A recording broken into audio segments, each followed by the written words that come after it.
So just a quick intro, folks, for people who are listening to this. I don't know if I can officially call it a podcast, but an online interview. I'm talking today to Bill DeSimone, who, am I pronouncing your name correctly, Bill? Close enough. Okay. And I've known Bill or known of Bill for quite some time. I'm going to guess probably around the time, it might have been before that, when Doug McGuff recommended your congruent exercise book, is when you first came to my attention. That would have been written, what year was the first edition of that book written?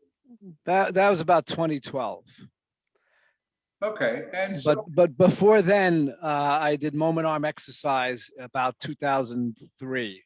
that's right. That's right. And I was going to say, so I've known you since then, because in 2008, you might recall I was looking at having you, and I think you did participate in sort of a conference, online conference in 2008. I was in Toronto competing in bodybuilding that year. And I think you were involved and helped out with that as well. So we go back, boy, time flies, better part of 20 years already. yeah, that's, yeah.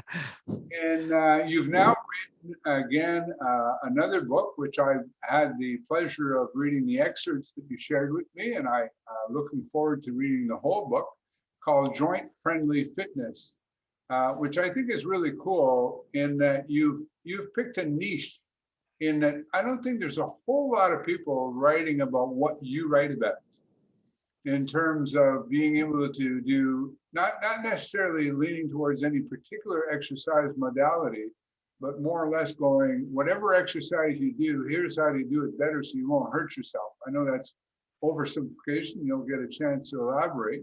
So that book was just released on Amazon.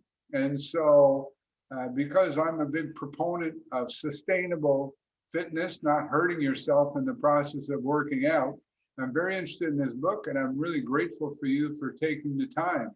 So just to start in, maybe tell anybody listening who may not be familiar with you for the last 20 years, a little bit about your history, your fitness journey. Were you a jock or whatnot, and how you came to start strength training, eventually becoming a personal trainer, and how your interest went towards this joint-friendly fitness. Well, that covers a lot of years. So first of all, I just put your copy in the mail today. Oh, great. Because one of the glitches I experienced with the Amazon publishing part was they had a problem with authors' copies. So I had originally wanted to get the Kickstarter backers their copies first before it was available generally. But people said they found it on Amazon, ordered it, and received it before I even came close to getting my copies. So much for a meticulously planned rollout, right? But anyway, no, I actually started personal training in 1983. So it was only with moment arm exercise in the early 2000s that got McGuff's attention, and Greg Anderson and Fred Hahn and Simon Shawcross, and their discussion at the time on various message boards is what got me got me some more exposure outside of the people I was training. Right. Because prior to then, well, social media wasn't a big thing then, right? There were message boards and email, but that was about it. It wasn't no Facebook, LinkedIn, etc. So those four guys mainly, they drew attention to moment arm exercise, which kind of put me on the map, so to speak. But prior to then, I had been mainly personal training in the New York City area. Actually, New York City, just in various places, since about 1983. So, arguably, I was like in the first wave of personal trainers Yeah, I was going to say, training was not nearly as widespread as it is today back then. No, in fact, the place I was doing it at in New York was called Sports Training Institute, and was very possibly the first commercial place that was doing it, period. There might have been individuals, there might have been some individuals doing it, but I don't think as a commercial entity, it was very common. And in fact, at the time, again, 1983, health clubs weren't even all that common in the US anyway. They were starting to come around, but it wasn't until a few years later that there was a health club on every block, for instance. Right. You were actively discouraged from personal training in the health clubs because the clubs felt it was kind of an elitist thing to do, and they wanted to service all their members. Right. Quite a different change. A mere 30, 40 years later, it certainly changed a lot, didn't it? So, but anyway, I had been training myself from about 1973 on with friends as part of high school sports. 1983 or so, I was doing something on Wall Street that I pretty much hated.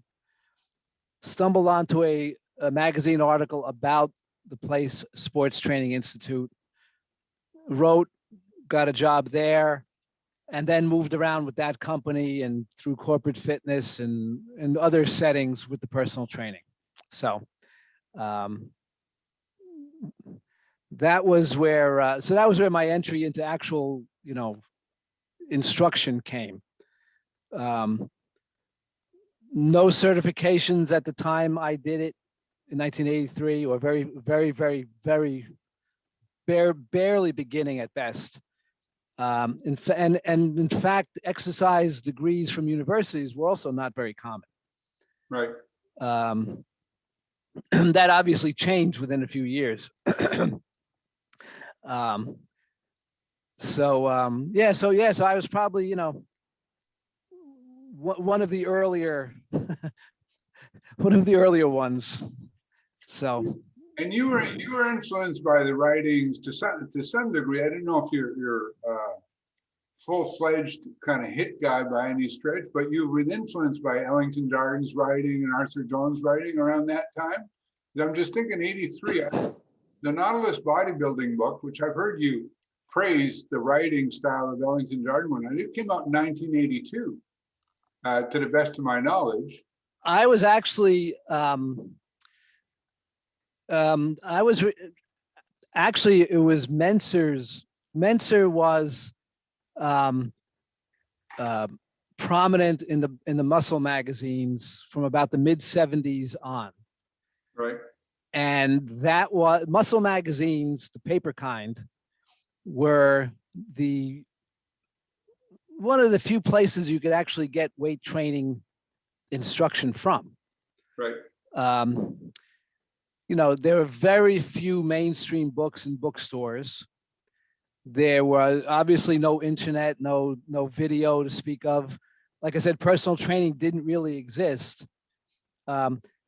So the only place you could get written instruction on how to train, such as it was the muscle magazines.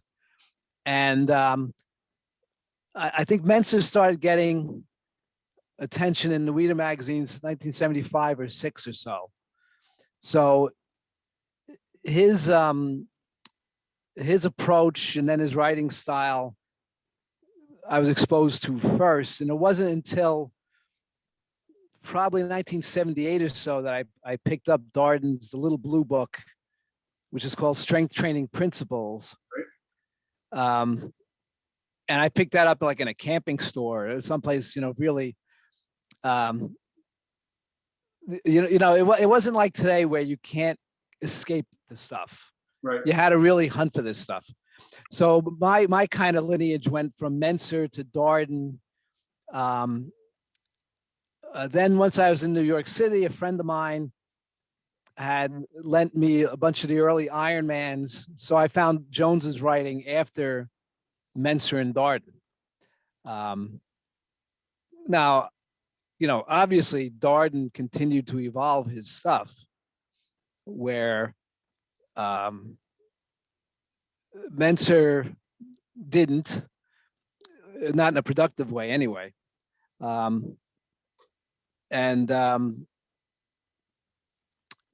Jones's stuff I followed after the fact, but frankly, I thought Darden's presentation made it much more readable, accessible. Right. And Menser at least had the competitive accomplishments to substantiate his approach. I know the Jones line about you don't ask a racehorse how he won the race, but no, actually, I think you do. You got to get close to the people who are actually, if there's a result you're after, you should probably start with the people who are getting that result, at least to start your investigation. Right. So what was your typical client would have been like in 83? I know today, my perception, at least in my community, is most of my clients are over 60. And it seems that the model that I present, although I have, but originally I wasn't thinking about that market per se, although I was told that I might lead to expect that model tends to lend itself towards seniors more so. What would it have looked like in 1983? Were you training older people? Were you training people, athletes who want to improve their performance, or bodybuilders? Well, in 1983, I was 25. So yes, they were all older people. They were all older than me then. Right. Now, in 1983, it was different. In 1983, it was affluent New Yorkers. Right. It was a bigger range because it was a thing to do. It was briefly it was somewhat of a fad among people who could afford it. Bit of a status thing. Yeah. So at this place in 1983 in Midtown Manhattan, some of our clients were like a lot of the TV news people at the time. Connie Chung was one of my clients. John Kennedy Jr. was a client there. A number of actors, Kevin Kline, Phoebe Cates, Goldblum, Bernadette Peters. There was it was a big range of, like I said, of people who could afford it. Then over maybe say 10 to 15 years, then it started becoming more business people that, celebrities went their own way to whatever the current trendy thing is. And now where I am in the suburbs, it's definitely, it's people who can afford it, but definitely 40 plus. Okay. Like, probably my oldest client is in mid 80s. I used to say it was a 15-year range of my age, but as I've gotten older, that range has narrowed down a little bit. So now I think, personally though, I'm not a fan of marketing senior fitness. I think you really got to be careful with that because I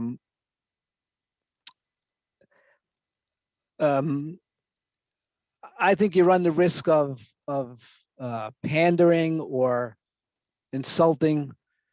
I know, for instance, I don't need to be reminded that I'm older.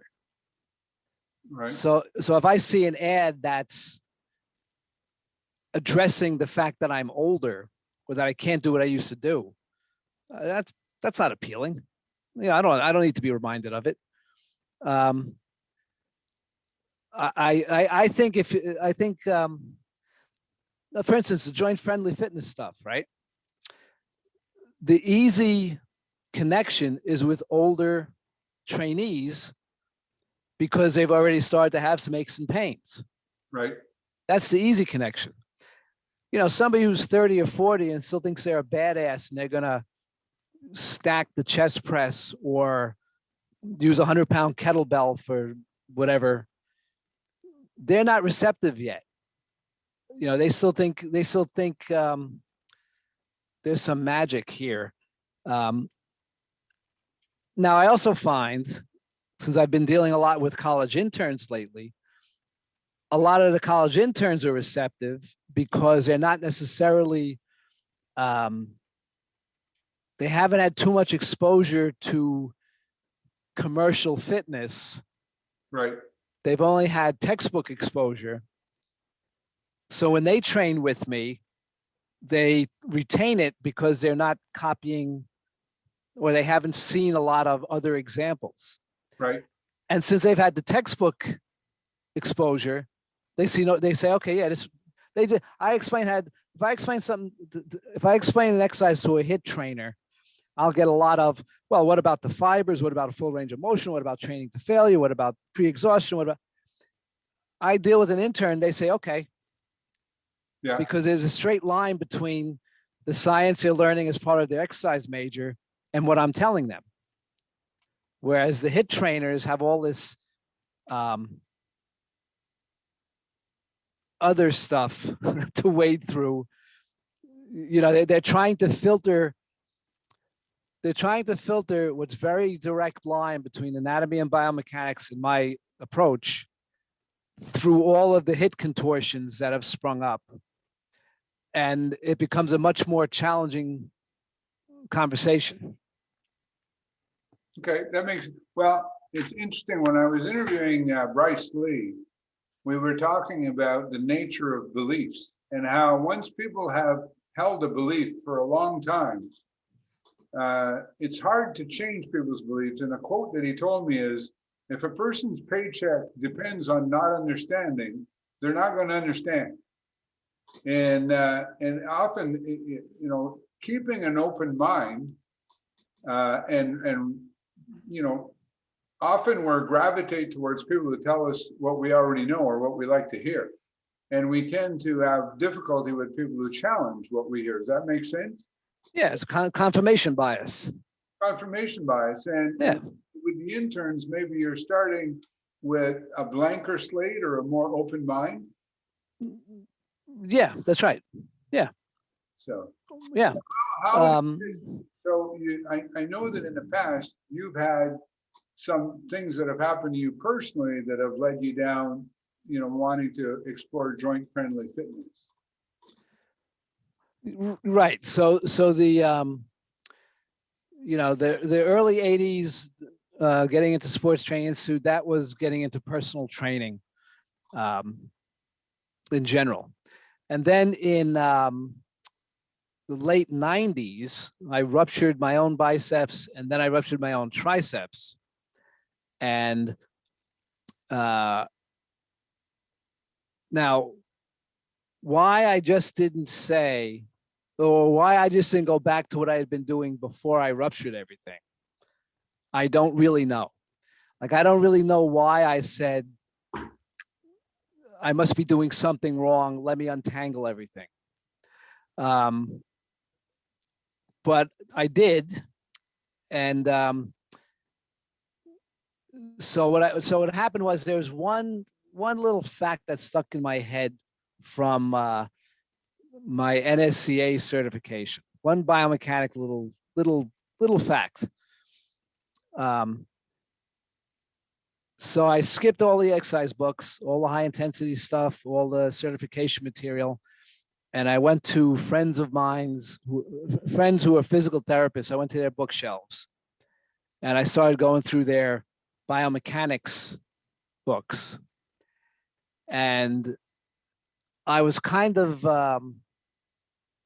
shocked to find that easily 2/3 of what I had been doing in the name of exercise was contradicted what was in the biomechanics textbooks.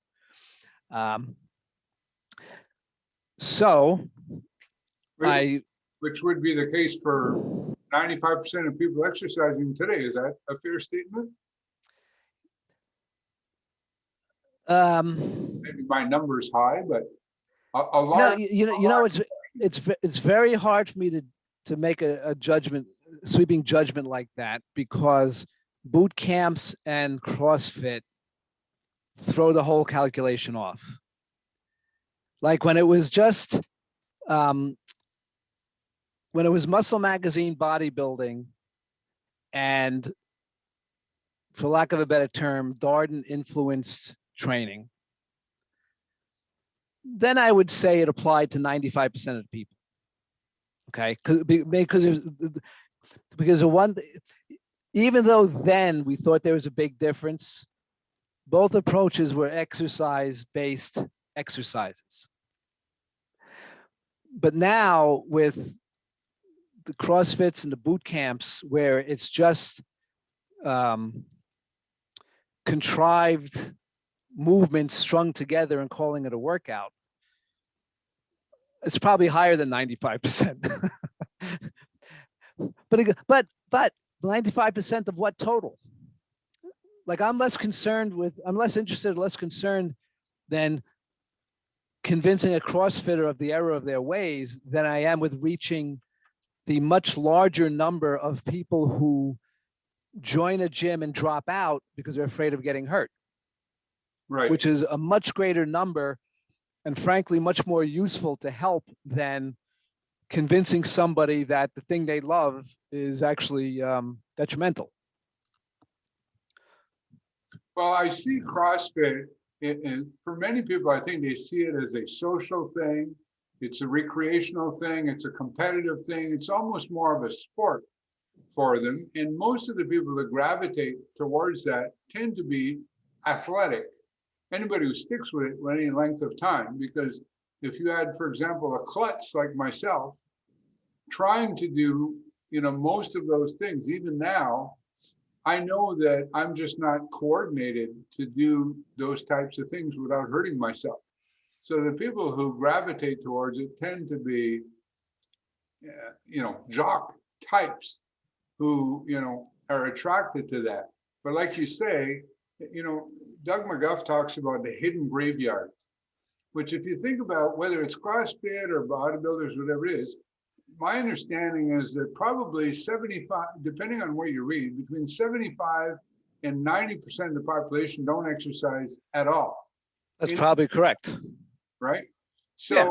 But most of them, I would say, or many of them, I have no idea where the numbers are, have tried to exercise, have at one point started a fitness program and didn't stick to it. And I think a fairly large number of them didn't stick to it because they hurt themselves. Or they're afraid they were going to hurt themselves. Right. So either, one of the pushbacks I'll get on stuff is, oh, I've done this exercise the way you say not to for 20 years and I've never been injured. Well, that's you. A, that's you. B, yet you haven't been injured yet. And the other thing too is, because if it hurts somebody, they stop doing it. Yeah, they hidden graveyard again. They don't wait to be injured. They say, this is going to screw up my back. I'm not going to do it. Mm-hmm. They may not say it. They may just drop out.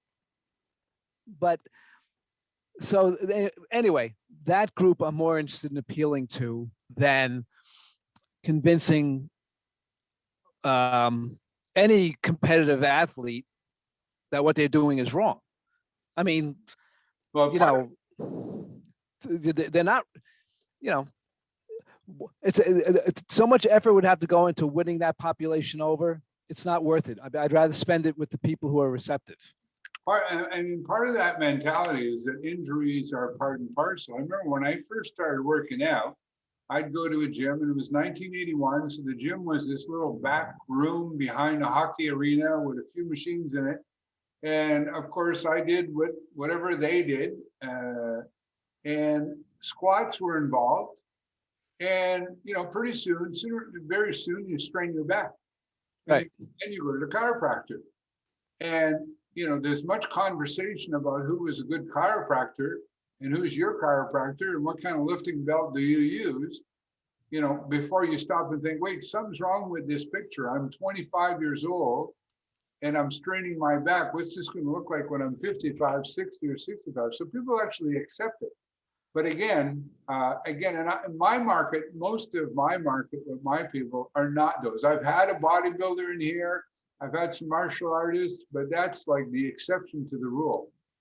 Well, it's like I tell the interns, who, I'm teaching them standard basic stuff, and I say, before you ask, what if an Olympic athlete wants me to train him? Don't worry about it. They're not going to ask you to train them. If someone's already a bodybuilder, they already think they know what they know. Yep. If someone is seriously a competitive Olympic athlete, they're not going to an inexperienced trainer. Don't worry about it.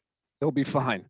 One of the things in your book that I thought was a very good point is you were pointing out, and if I paraphrase you badly, please correct me, that joints, ligaments, tendons, and whatnot will get injured and or worn out simply from regular day-to-day activities, and of course aging.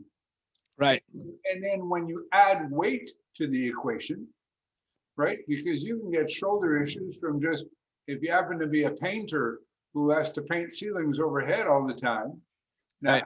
Add to that 40, 50 pounds for an overhead press and what that's going to do. And it's kind of like one of those duh moments, where you kind of go, of course it does.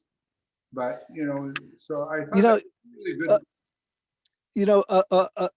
Of course it does, except everything we read, like here's what I did. I like I said, I really have a high regard for Darden's writing, right? Maybe not every sentence in every book, but in general. And whatever my experience was, I would go running back to his early books to make sure, wait, I did exactly what he said, without realizing that tissues age, other injuries happen outside of the gym, other things affect you, so that the same workout that worked fine for you at 25 is problematic at 40 or 50 or 60. Unfortunately, we all start exercising when we're young and all of our tissues are fresh and resilient, so you can get away with murder. I like to say that mistakes I made at 20 haunted me at 40. But if I make a mistake now in my workout, it haunts me like in a couple of hours. Right. And part of that is the unavoidable aging of tissues, cartilage and such, that no amount of exercise, no amount of exercise can change it. I mean, the clock wins. Mm. Yeah. As a matter of fact, Frank Zane, when he was in his 70s, and I think he's late 70s now, maybe, he said, if I knew I was going to feel like this, I would have done things very differently. And he won, and he was great. Right. And even he said, I would have done things very differently when he got to his 70s. So, like I said, unfortunately, we start this stuff in our teens and 20s when we're invincible.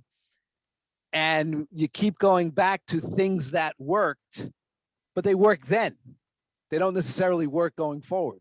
Well, that brings me to one of we often hear that strength training is very beneficial to slow down, possibly reverse, or at the very least, slow down sarcopenia, the losing of muscle mass as we age, in order to maintain functional ability and hopefully avoid the walker, the long-term care facility, et cetera, and improve our health span, if not our lifespan, by doing that. But what I've found, for the few people that have come to me who do have a history of working out and exercising, they don't have, not some of them, not most of them, they all have injuries. They all have shoulder issues, they have back issues, they have knee problems. And one of the questions I sent to you was the idea that how many of those people, those who quote unquote drank the Kool-Aid, will wind up perhaps not necessarily having a better old age. Like, Frank Zane was the elite, typically looked like a Greek god, literally, right?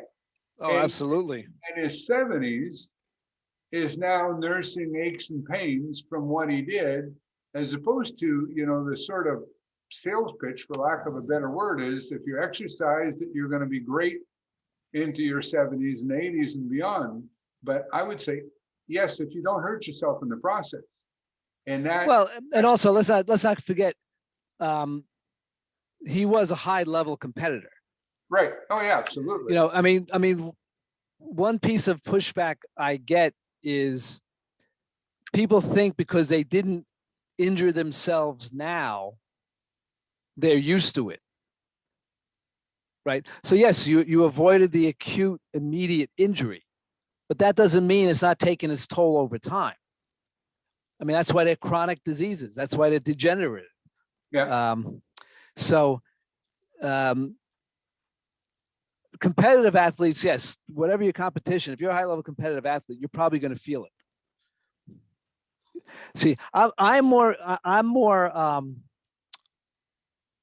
interested in the person who's not remotely in a competitive sport, who's watching Hugh Jackman deadlift 400 pounds to look the way he did for Wolverine, which if you're Hugh Jackman, it's clearly worth it. But I'm curious to see what happens to his back. Right. And the person who's not Wolverine copying him, what happens to their back? Yeah.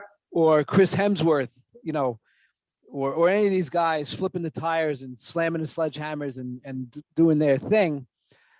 Sure, if I'm Stallone and it's $20 million a picture, you're damn right I'm gonna take some chances. But that's really not a great example for most people who need to benefit. For most people who would benefit from exercise, those are not great examples to follow. But you mentioned Hollywood, and Hollywood is a prime example. Do you remember there was a movie about the U.S. Olympic team that won the gold medal against the Russians, and Kurt Russell was the coach. Yeah, I know, the hockey movie. And the hockey movie, in this movie, he as a coach was absolutely merciless. And the message was, if you want to be gold medalist, you have to work yourself to the ground. There was, and I watched that movie thinking, those guys could never, I don't know how much truth there was to that. And I guess they built probably more mental fortitude than anything else, because I'm thinking those guys were working their bodies into the ground. And I imagine that Hollywood probably even embellished it more for the sake of movies. Or you see Rocky training for his thing. It's basically a total more is better. But for many people, like when I see people, they think, I too could be a world-class person if I worked out 7 hours a day in the gym, as opposed to, no, you couldn't. Even if you work 7 hours in the gym, you don't have the genetics. And again, I go back to the hidden graveyards. I always tell people, when you see Michael Phelps on the podium with all the gold medals, what you don't see is maybe tens of thousands of other swimmers who tried to something in the nature of his training program, and survivorship bias, that he was lucky and or incredibly gifted to have survived it.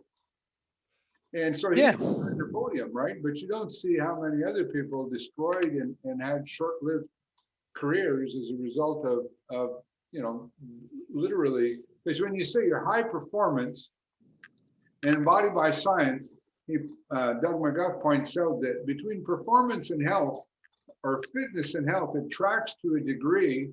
And then if you want to go to world-class fitness, it starts to go the other way, where you could be sacrificing health for that extra performance. And certainly that's true with joints. Yeah, and like I've said elsewhere too, age wins. I mean, I think it was Lawrence Neal asked me, well, what other trainers do I follow? None. Because I don't care how great a routine another trainer thinks they have. You know, the wear and tear on my joints wins. Right. You know, so-and-so's shoulder routine or so-and-so's back routine. Well, that works for them at this time in life, but you know, wear and tear on your own joints and prior mistakes and whatever else you do physical outside the gym has an effect on it. So Bill, I timed this, I have somebody coming in. So can you tell the people listening, summarize your book, who it's for, why it benefits, anything that will help people to want to reach out and read, which I think I'll highly recommend this book. And as you know, I've already had some of my clients that have already purchased some copies. And I'm going to continue to recommend it to my clients and for them to show it to the people they work with, their physiotherapists and massage therapists and whatnot. But what could you tell people listening to summarize the book, how it could be helpful to various audiences and whatnot? well, as I say on the back cover, which you probably don't have, the fitness program for those who don't want to aggravate old injuries or risk new ones. So we start there. Right. And then along the lines of what we were just saying, I said that for many, general fitness is a perfectly acceptable goal. Benefits are numerous and established, and regular exercise is something you can do on your own behalf. But hardcore images can get in the way. Bodybuilding, combative sports, extreme exercise can all produce impressive bodies, but impressive injuries as well. If staying injury-free is a major priority for you, these may not be the best influence on your workouts. And then joint-friendly fitness is designed to avoid both the obvious injuries that happen during your workout and the not as obvious wear and tear. And then, you know, the features, how to use free weights, machines, cardio, and other exercises in a way that's more effective for conditioning, yet easier on the joints, how the joints and muscles work most effectively, what the vulnerable positions are and how to protect them during exercise, and finally, how to organize your program for sustainable training with the intent of staying injury-free. So if somebody wants to learn how to become Mr. America or become a mixed martial artist or an extreme fitness champion, not the book for them. If somebody wants to begin a regular exercise for the benefits it's going to give that individual, this is who that was aimed at. So just to push back a little bit on that, for that first individual who wants to do that, wouldn't they possibly along their journey avoid a lot of unnecessary risks? Well, look, I honestly think if you are a competitive athlete, you would be better off with joint-friendly fitness because your competition by definition is going to be, you're not going to be able to control things. So years ago, there was a mixed martial artist named Frank Shamrock who had a phenomenal physique. And towards the end of his competitive career, he was interviewed and they said, oh, you do a lot of squatting and deadlifting in your workouts? And he says, hell no. We do 3 sets of 10. We hold back a little bit. He goes, we already beat ourselves up in the ring. Why would we beat ourselves up in a weight room? So I actually think that's correct. But the problem, and if any of them asked me, how should I be training for my sport? I would tell them this. But the thing is, for me to volunteer it, that's going to be a lot of energy to break down all of their preconceived ideas and what their trainers are telling them and what the other athletes are doing. I'd rather put the effort into reaching people who may have dropped out, but know there's some value to exercise. So you've done a really cool thing, which you're rating of a large number of exercises. Obviously impossible to include them all, but you've done a number of exercises for every body part, and then you've rated them using a star rating.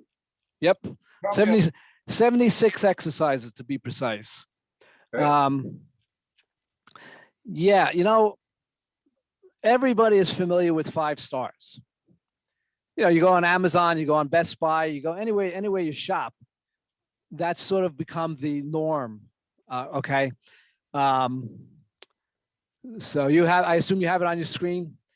Yeah. So anyway, so with books like this, it's very tempting to be exercise police, right?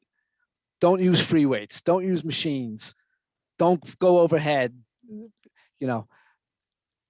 That's not, first of all, a million people have done it already. So why would I add my voice to that mix?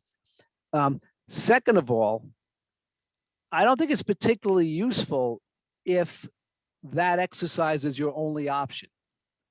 If your only option for exercise is squats, telling people don't do squats, you didn't help them. If somebody has trouble doing squats and they think a leg press is a better choice, like the free weight and functional guys, oh, don't use machines. Well, that's not very helpful. So I thought it was more helpful to, oh yeah, and then the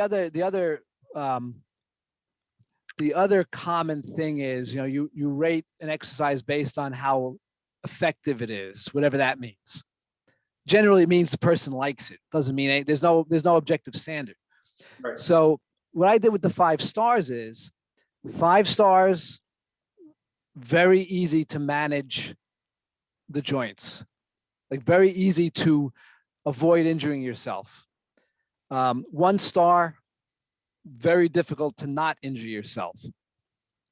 With most conventional exercises at 3, because you can get hurt, but you can take steps to manage it, right? Maybe not perfect steps.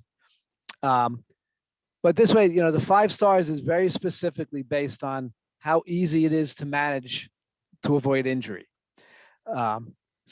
So to draw a really extreme example, a barbell step up on a bench is clearly 1 star. You are probably getting a crippling injury if you try to push that exercise. A Nautilus Nitro leg press, where you can set the seat angle and the depth, and it's very cut and dry how to do safely, is clearly a 5-star exercise. A barbell squat, let's say in a power rack, I consider 3 stars, right? It could be dangerous, but you can manage it. So it's so conventional stuff falls solidly in the 3s.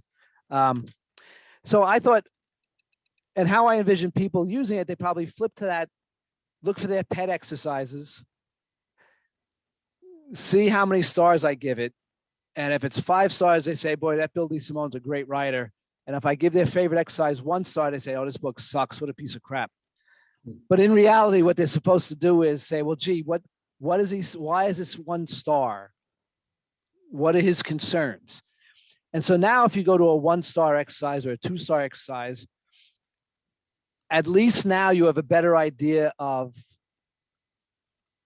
if you go to that 1 or 2-star exercise and you're going to use it anyway, at least now you have a better idea of where to spot, how to spot, what to look out for, as opposed to as opposed to pretending that all exercises are equally valid. And if you can't do them, there's something wrong with you, which is the general muscle myth is all exercises are valid. And if you can't do them, well, that's your fault. There's something wrong with your back or your shoulders. And in reality, the exercises and the joints have very distinct, definable characteristics that trouble is predictable. Trouble is predictable. Most muscle media pretends it's some magic black box of, every exercise is great because somebody somewhere claims great results from it. And they blame the victim if they squat and they hurt their back, or they press behind the neck and something goes wrong in their shoulder. Well, and I had a discussion with somebody, and I'm not going to say who, because when you quote somebody, it could be out of context and you don't have a chance. But you're saying if strength training outside of, like in big box gyms, if people were getting hurt left, right, and center, big box gyms would be getting sued left, right, and center. That's terrible argument. Exactly. Well, that's my thought, because for exactly the reason they drop out you just gave, which was somebody goes into the gym, squats, hurts their back, they take responsibility for it. And they stop going. They don't sue. They stop going. Yeah. No, that's a completely no. I don't have the the buzzwords to describe what's wrong with that argument, other than that's not what happens. People drop out. And that's also why, by the way, the big box membership gyms are probably doomed, because those people who dropped out and didn't cancel with the shutdown, they are now canceling. Right. Yeah. Big box gyms survived. Big box gyms, the membership gyms, survived on canceled memberships. Yes. Their profit was not in the people who used the gym. Their profit was in the people who didn't use the gym, who paid anyway. Or for the really hardcore people who hurt themselves and they don't drop out, they just figure it's part and parcel, and they go to chiropractor and they wait, and then they get back under that heavy squat again and do it all over again or something. But no, and I'll avoid being political, but the idea aside that people are litigious and they sue at the drop of a hat, that's not true. It's simply not true. One of the examples I quote frequently is from the 90s, guys squatting in a Smith machine with no bottom stops, breaks the lock in his knees, goes straight to the floor, crushes his spine, ends up as a paraplegic. Sues and settles for a ridiculously low amount of money because his lawyers said, you're probably not going to win. You better accept it. And the defendants were the gym and the manufacturer of that piece of equipment. The gym wanted to settle because the obvious bad PR. The equipment manufacturer wanted to fight, and the whole argument hinged around the plaintiff said, your machine didn't have bottom stops. That's negligent. The manufacturer said, every gym we surveyed, no one uses bottom stops. We were giving the clients what they wanted. Well, and even at that, the engineers, the big argument on the engineers was whether it should be 24 inches off the ground for a bottom hard stop or 27 inches off the ground for a bottom hard stop. Neither is sufficient. 27 inches off the ground, you're still crushing your spine. Anyway, the point being, the presence or absence of lawsuits proves nothing other than they're not up for the fight. Right. I mean, here's a guy who clearly, I could have proved a Smith machine without bottom stops is crippling injuries are predictable. Just the way the levers work and just the way you can handle more weight doing a negative versus the positive. I'm not exactly an expert, so I wouldn't get called in something like this, but that's a completely predictable outcome. Yeah. And a guy turned into a paraplegic with a completely predictable outcome. If he can't win a lawsuit for negligence, getting sued is not that prominent a factor. Yeah. So, Bill, I will link to the Amazon sites as well as your own. You have a website as well? You know something? The newsletter is a better place to link to. Okay. Because that's free. That's approximately wishful thinking weekly. And this way, you obviously you're linking to a paid site, Amazon, but if someone want to continue to check it out, the newsletter is free.